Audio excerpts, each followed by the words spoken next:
galing sa kampo ni Jojo Binay na kinukonsider kanyang vice presidente. Alam ko, nag-response parang yung platter.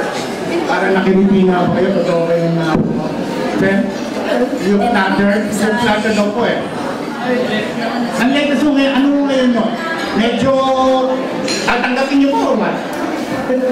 Siguro kung may decision na gano'n, kung sabihin, yung may mga kasamahan, hindi pa naman tayo nag-decide dahil kung sinasabi, dahil na maaga pa, at marami pang nangyayari, marami pang development tayo inaasahan, at hindi pa maliwanag kung magiging sitwasyon sa darating na celebration. Ako naman sinasabi ko na papasalamat ako na sinasama nila sa mga possible na dating o attendant, lahat ng mga nagsasabi na gusto kong isama at I'm very happy that they are considering me. Pero ang mga bagay-bagay na yan, ang mga desisyon tungkol sa lalo na pagka-national ay hindi dapat madaliin ang mga desisyon na yan.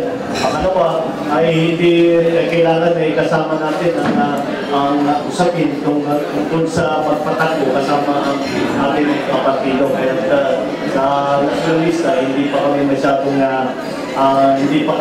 nakapag-decide. At sa nagaya ng sabi ko, marami pang inaasahan ng mga development sa naraming natin. Okay, isang tanong lang kung ganito.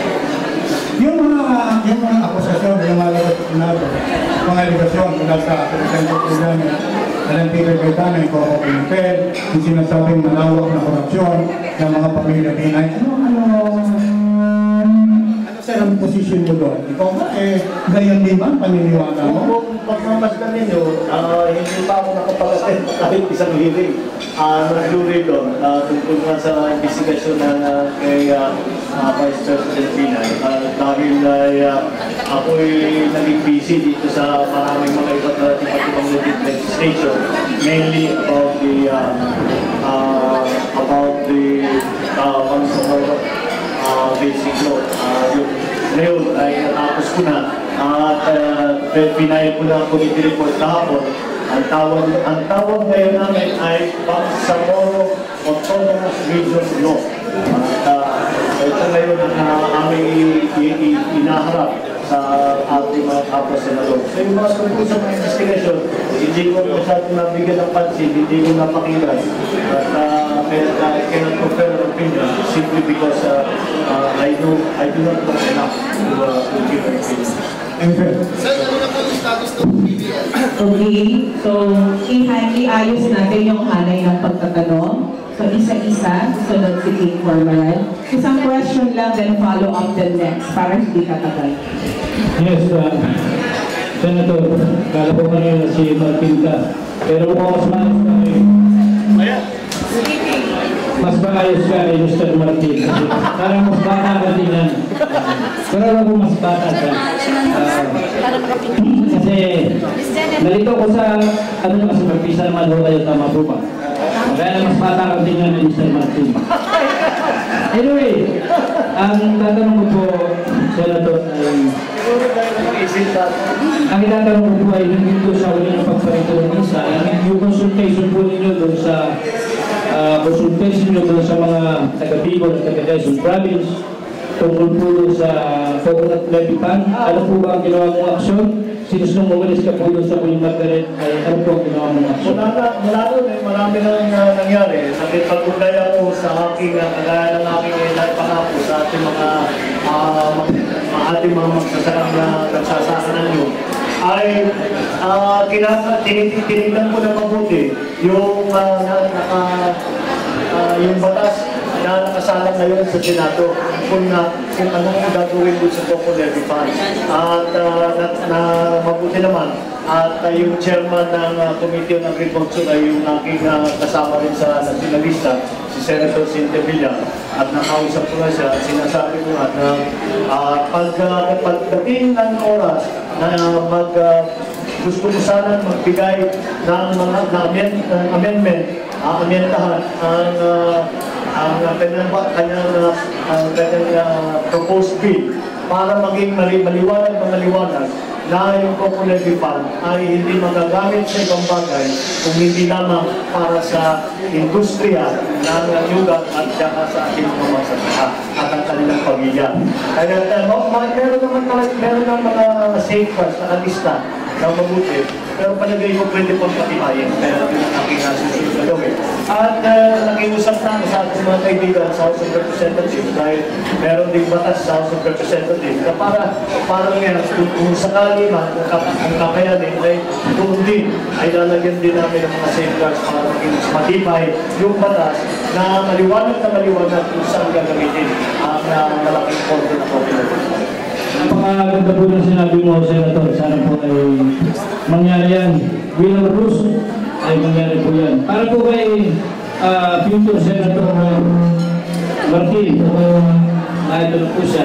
So po sa parapasan niyo sa propaganda mo, napakaganda na sinasabi nung sasabi ko na si Martin, sabi po doon ng propaganda sa TV ay ikaw yung nagbangon sa Tacloban. Sabi ko, tama po ba? Doon sa TV yan, maganda po yung sinasabi doon na ikaw ang bangon. May kausap po akong ilang senador din. Wala pong binabanggit sa akin na gano'n. Pero doon sa television, binabanggit ka po na ikaw ang bangon ng Tacloban. Ibig ko sabihin, ay parang hindi nila masyado, hindi naman sila galit sa'yo, kaya lang hindi nila nababanggit ang pangalan mo po, outing kalawag po. Medyo po talaga kasi ako po yung congressista ng Primero Distrito, kaya ako nauna dun at siyempre lahat ng mga senator, limbita po. Sila naman, kagaya ng mga natin, senador, kahit si Dr. Slaughter, actually, global institution sa ibang bumakot, sila rin ang pumunta doon at tumulong sa atin. Hindi naman ako lang yung tumulong ko, bangon, pero siyempre, bilang yung congressman, representante, na Primero Distrito, ako po na-coordinate, tinutulungan ko na facilitate, lahat ng mga bibisita, lahat ng pumunta sa atin, siyempre, yun ang katutulang ko, diba? Tinatawag yan, parliamentary courtesy. Lahat ng bibisita, lahat ng pupunta, sa Facebook, at siyempre, pinagmamalaki din natin, lahat ng mga nagawa ng lahat. Ako bilang representante ng distrito, nagpapasalamat at talaga yung mga mamaya, yung mga constituency natin talaga dyan, sila talaga ang nagpapang ng Tacloban, talaga ng Leyte, at Srilanda. At ako, bilang yung sinasabi ako yung mukha, diba, sa Kongreso, sa pamumuno ng ating House of Representatives, sila po ang tutulong sa atin ngayon. Kaya nakikita natin na may magpapagpunan yung national pa rin. Sa rehabilitation, sa relocation, sa reconstruction, kaya tinutulong natin yung asosya natin na ibalik yung malasakit sa pamumuno. Kasi dapat naman, hindi lang kasi trabaho lang natin, tayo dyan, pero ilabas natin yung tunay kakaniyan ng sangkunan ng Pilipino, yung malasakit, yung sinasabi yung pusang loob na tutulong sa papas natin. Yung po ang mensahe namin. At okay naman po yung maganda po, kaya naman okay po yan, kasi sabi lang ng itanong mo, tumalik kayo sa TV. Kung maglalabat na kayo ng pisan, baka mas mataas pa ako kung ito. imposible yun kasi ito ang original at saka Sabi lang nila yun, sabi lang nila. iba yata yung ano. Pero okay na po yun, kung whoever, kung sinong mag-number 1 sa inyo gano'n, kung re-election sa inyo. Number one talaga sa... Okay na po yun. Number one talaga. Wala akong problema doon, basta bagay kayo sa gano'n na ano. Salamat. Salamat sa support nito. Thank you, Former Ryan. Next, si Jeff Claveria. Please lang pakilimit lang yung question para mabigyan ng pagkakataon yung iba. Magandang mahal po. So, ang tanong po ay para sa inyo, Senator. Kasi nakabalita po, tuloy sa buhay nilang po, masasagot mo. At totoo po ba na ang nanay niyo ay medyo kumikilig na? So, ang gusto daw po ng nanay niyo ay ang mga Marcos ay mapalagay sa Malacanang. So, ano po ba talaga ang totoo? Ano po ba ay lalapang presidente o vice president? Nagtataka ako na lahat ng mapuntahan ko, yung media, yan ang tinatanong sa akin. Hindi ko yung mga bagay-bagay na yan, mula pagkakatakot ng national level, hindi nililihim yan. Ang dahilan kung bakit wala pa kayong naririnig ay hindi pa ako nagdidesisyon. Kaya ngayon ng mga pagkito kanina ay nakakaiba itong halalan nito. At malapit na ang filing ay hindi pa maiwanag kung sino ang lahat ng magiging kandidato. Pangulo, ilang bisis, sino ang kasama, ang mga partido, kung sino ang kandidato. Parang masyado na lalo pa. Para sa mga lalo na para na sa pagkakinagusapan ng national na kampanya. Pagka-national, kailangan ko na may matibay-tibay na partido. Dahil sa laki ng Pilipinas, hindi ko hindi ka pwede nasa lahat ng lugar. Kaya ay wala pang desisyon. Pero asahan ninyo, pagka naka-decide na ako, asahan ninyo, wala pang 5 minutes, alam na ninyo. Kaya kasi ito po paraan para kung ang mga Marcos po pinapamalakan na ay maibigay na daw po yung kayamanan ng mga Marcos sa mga Pilipino.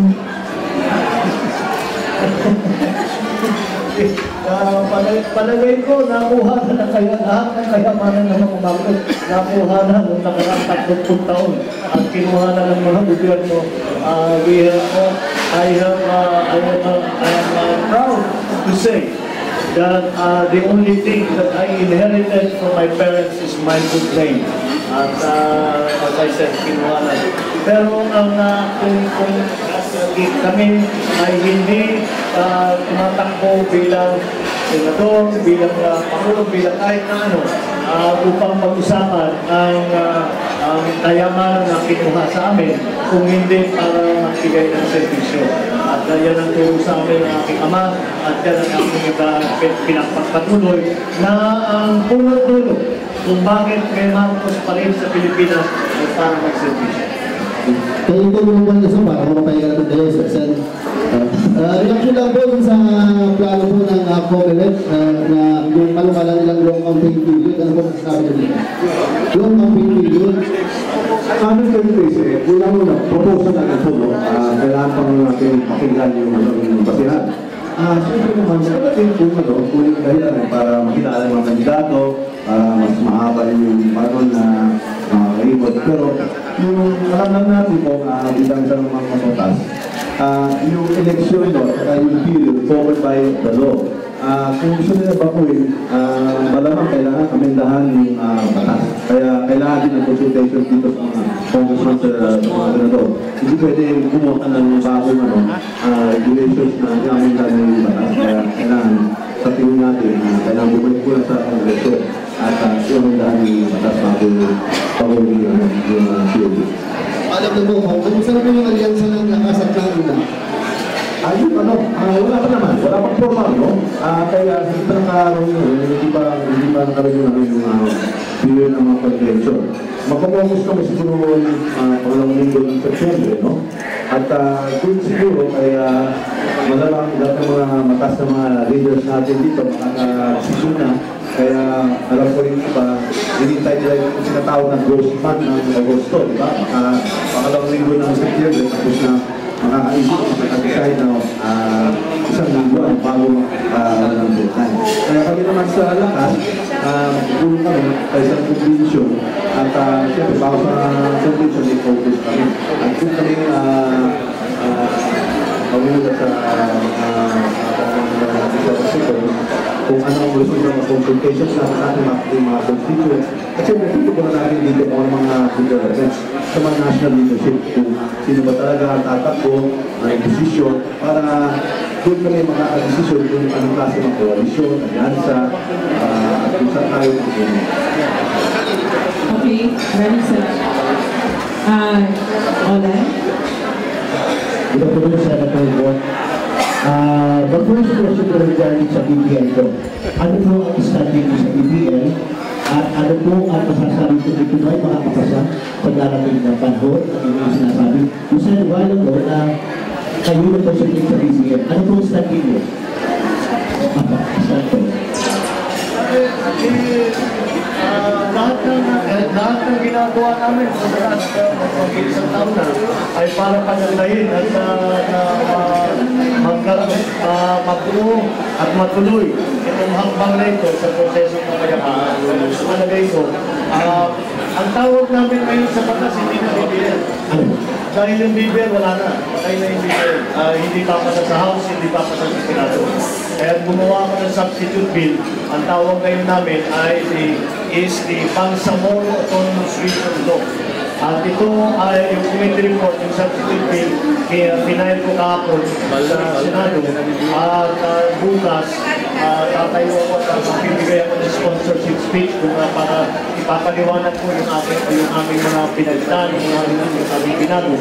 At pagkatapos nun ay magkakaroon na ng circulation, magtatanong ng senador, at pagkatapos na magpropose na sila na kanilang mga amendment sa substitute bill na nila. Sa tingin mo ba, itong ipinalit mo sa BBL ay nakakaroon mo ng siguradong kasagutan na ito ay tunay na para sa autonomous region? Sa tunay na yung po pinalik na batas. sa palagay ko, dahil ang malaking pagbabago bukod sa constitutionality, na mga problema sa constitutionality, bukod pa ron, ang pinakamalaking pagbabago na ginawa namin sa batas ay maging inclusive. Dahil ang napuna namin, noong kami naghihiring sa Senado, ay kausap lamang ng gobyerno ay MILF. Walang kinausap iba. Kahit sino. Wala silang kinausap na Sultanate, wala silang kinausap na IFK, wala silang kinausap na LGU, executive, MILF lang. Kaya nung kasama namin yun, ay nagpakahirin ako ng bilisan ng ibang grupo. At yung kanilang mga hinayin, yung kanilang mga issue, ay pinakita namin at binigyan namin sila mas malaking role ng kampanya nila sa pamahalaan ng Bangsamoro at pati na sa transition. Sa palagay ko, nasagot namin ang hamon ng mga ibang sektor na sila isama sa proseso ng pamahalaan. Senator Chis Escudero na nagpunta po sa Quezon ay pinagit niya na meron siya nailaan na malaking pondo mula sa kanyang natanggap noon na Priority Development Assistance Fund at pinatunayan po yan mismo ni Quezon First District Congressman Martin Dieta. Pwede po bang malaman sa oras na ito, particularly kung ano mga projects ang dadala sa Quezon, bagamat alam ko po na ang pamilya Marcos ay history kasama na sa kasaysayan ng bansa. Marami ng development na naging bahagi. Senator? Ang aking mula na wala na yung sila, wala na kaming nagagawa project, wala na kaming napipili na project ngayon. Pero konti na hinihingi namin sa mga department at yun na lang ang aking kapsat. Isa na paminsan-minsan napapagsigil tayo. Kaya yung mahabang listahan na sa kalaman sila, ay hindi masyado dahil ako ay naging senador 2010. Wala ka 2013, so wala na yung kita. Hindi ko masyadong na namin. At mabuti na lang siguro, hindi na sa mga kalokohan na nangyari sa kanila. So, ang ginagawa ko ngayon ng legislator ay ginagamit ko na lang ang aking pagka-chairman sa local government at pagka-chairman sa public works. Pagka meron mga request, pagka meron mga binibigay sa akin na hinihiling ng mga project, ay hinihingi ko na lang sa ating mga maputi department at lalo-lalo na kay Secretary Dave Simpson na isang tanong lang po, si Senator Escudero nag-resign as chairman ng Senate Committee on Finance sa Senado out of the Kadesa. Sa opinion nyo, nakagasta ba ng tama ang pondo ng ating pamahalaan national, Senator? Nakagastos ng tama ng maayos ang ating pamahalaan?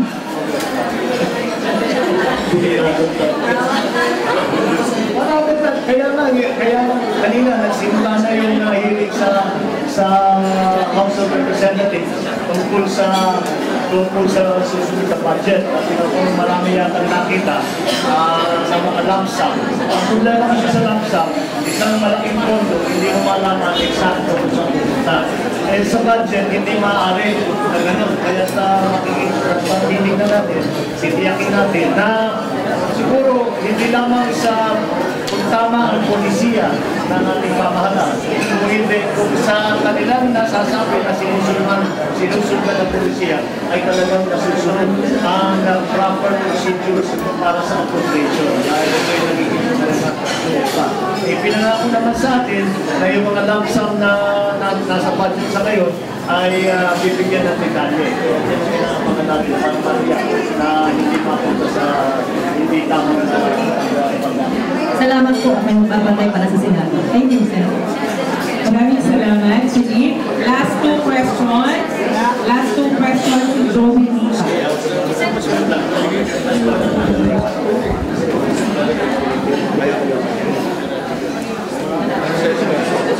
Ang dalawa ng yan ay talito. Sino po ba yung ating pagkakantan sa inyo? Ang boses na po kalitan. Una-una kay Congressman, sa ngalan po ng kapatiran sa Iglesia, gusto namin magpasalamat sa pagkilala niyo doon sa nagawa ng kapatiran sa United States. Ang tanong po sa inyo, sa nangyayari ngayon sa Iglesia, mayroong ilang mga sumasawsaw sa issue na hindi naman nalalaman, partikular na DOJ Secretary. Ano po ang masasabi ninyo sa ginagawa nito ng DOJ Secretary de Lima? Kung ikalawang tanong ko, para naman kay Senator Bongbong Marcos, Senador, tayo yung sa eskwelahan. Ang isa sa pinakamainit na issue dito ay tungkol sa K-12. Ano po? Yung po pag-stand ni Senador Trillanes na partido ninyo. Yun din po ba stand ninyo sa K-12? Una, papasalamat ako sa Iglesia Cristo. Tapos lang yung Centella, kaya yung first immigration. Napakamarami ang Cristo sa ating mga Cristo sa Tacloban. Kaya yung Iglesia po ay magandang hinto sa tulong sa pagbigay ng mga sakit sa ating mga kababayan na wala sa mga kasanata sa Uganda. Sa ngayon, gumawa ng Iglesia ng napakagandang township po. Baka hindi ko makakita 1,000 hectares na township na ginawa sa siyudad ng Tacloban, Santa Fe, at Manila. May housing na maayos, hindi yung temporary, hindi bang house, ayos na house. May public ka para sa may food processing, may kakayaan, may language, may kompleto kaya usahan natin na lalaki at nadami na ang kapatid natin sa alawin ng mga welfare. Kaya ito naman yung issue ngayon, I think it was the question of the church and the state. Kaya nangyaring gobyerno, huwag makisaw-saw sa mga bagay na issue ko. Kaya tumo na ko dyan. Kung may mga kung may legitimate concerns o issues na kailangan pumasok na law enforcement at yung government agencies na DOJ, hindi pwede. Pero sa ito naman, sa mga ulang na nakita ko, ito na makakagawa ito. Kaya dapat hayaan na lang yung Cristo na sa mga internationals na kung may mga issue na gano'n, ayaw na kayo Iglesia. Kung hindi tumawag yung Iglesia, yung ating safety ministers at DOJ, isa natin sa inisip na natin sa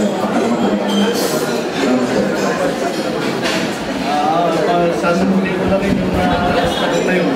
At ang kakatapos na nagpapiriwan ng 101 taon ng kapatiran ng Iglesia ni Cristo. Hindi tumagal ang Iglesia ni Cristo ng ganun katagal kung hindi alam ng mga namumuno ng Iglesia kung paano patakbuhin ang Iglesia.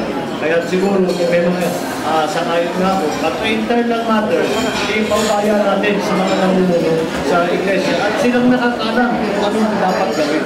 At ako'y natitiyak ko naman na kung ano man ang kailangan gawin ng mga namumuno ng Iglesia ni Cristo ay gagawin nila para sa kabutihan ng Iglesia at sa lahat ng mga kapatid. Doon naman sa K-12, ang talagang tinututukan mo, binibigyan mo ng pansin, hindi yung K-12 yung kundi yung pag-implement ng K-12. Dahil sinasabi nila na matatapos ang implementation this year and next year. Ni isang classroom para sa K-12, para sa senior high school na itayo pa. Alam ko ito dahil chairman ako ng public works. Alam ko na kahit na isang classroom hindi ko nagagawa.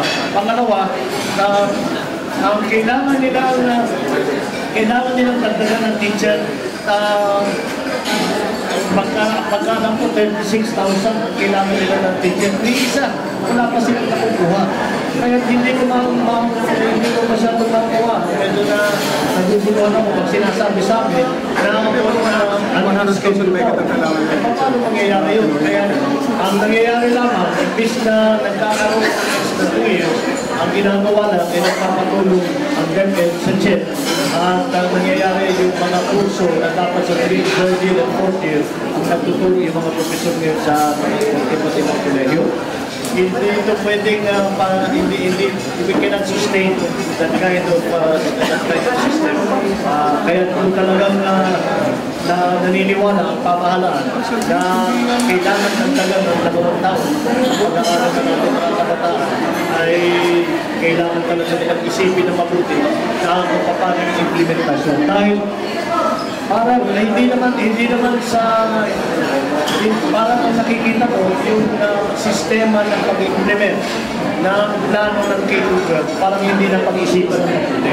Kaya sa ayon na po Senator Trillanes sa sinasabi niya, pag-isipan muna natin, huwag tayong basta pabigla-bigla na pumapasok at kung ano mga pronouncement at mga statement na hindi natin binibigay. Kundi tanungin lang muna natin ang mabuti para handang-handa ang pamahalaan, handang-handa ang ating mga estudyante at ang kanilang mga magulang. Okay, so medyo late na, gutom na rin si Senator at si Congressman Marty. Isa na lang, bigyan lang natin si John Lidio. Ayun pa sa iyan, Senator Bongbong Marcos. Kanina po nabanggit po meron mag-close coordination dahil Senator Cynthia Villar. Gusto ko lang po kumustahin kung ano po, nakapasa na po ba sa Senate yung House Bill 2766 o yung Farm Tourism Act? Yung Farm Tourism? Farm Tourism Act. Ay, alam ko, kinakalawa ko ni Senator Cynthia. Pero sa ngayon, ang inututukan niya yata yung coconut levy fund. Yan ang kasi ito ay nakabiling sa kasalukuyan dahil sinubukan na mag-issue ng executive order si Pangulo para ilipat sa Treasury. Binigyan naman yung mga farmers ng temporary ng TRO. Para hindi matuloy. Kaya yun ang ginagawa. Sa palagay ko, hindi pwede kong itanong pero pagkaalam ko hindi pa natapos. Ako po si John, makapita ABS-CBN po. Ako may Senator, ang last na po pinatuloy ko kayo po ba ay nangurakot na kahit minsan sa kabalakay? O alam po Nangurakot. Kayo po ba ay nangurakot na sa kabalakayan? Minsan sa buhay niyo o minsan, hindi pa. Hindi namin ginagawa yan dahil hindi yan sinasabi ko nga ang sa aming pananaw bilang sa tulungan ng aking ama ay unang-unang isipin lamang ang servisyo. Dahil naman, ang paniniwala namin, lahat ng ibibigay mo na sa taong bayan ay ang balik ay siguro sa isa na palang isang tao nakatulong sa iyo, 10 tao ang babalik at tutulong sa iyo. Sa ganung paniniwala, walang silbi yung nananakaw sa kaban ng bansa. At hindi magiging matagumpay kahit ano pa ang gagawin natin sa larangan ng politiko, sa larangan ng servisyo publiko. Ang iniisip mo natin ay kumita. Kagaya ng sinasabi ko natin, pagka nasa politik ka at ikaw nakaupo sa posisyon, at habang nakaupo na ikaw yung mayaman, dahil doon sa posisyon mo, tiyak na mali ang ginagawa mo. Na dapat nababawasan ang yaman mo kapag ikaw nasa Pilipinas.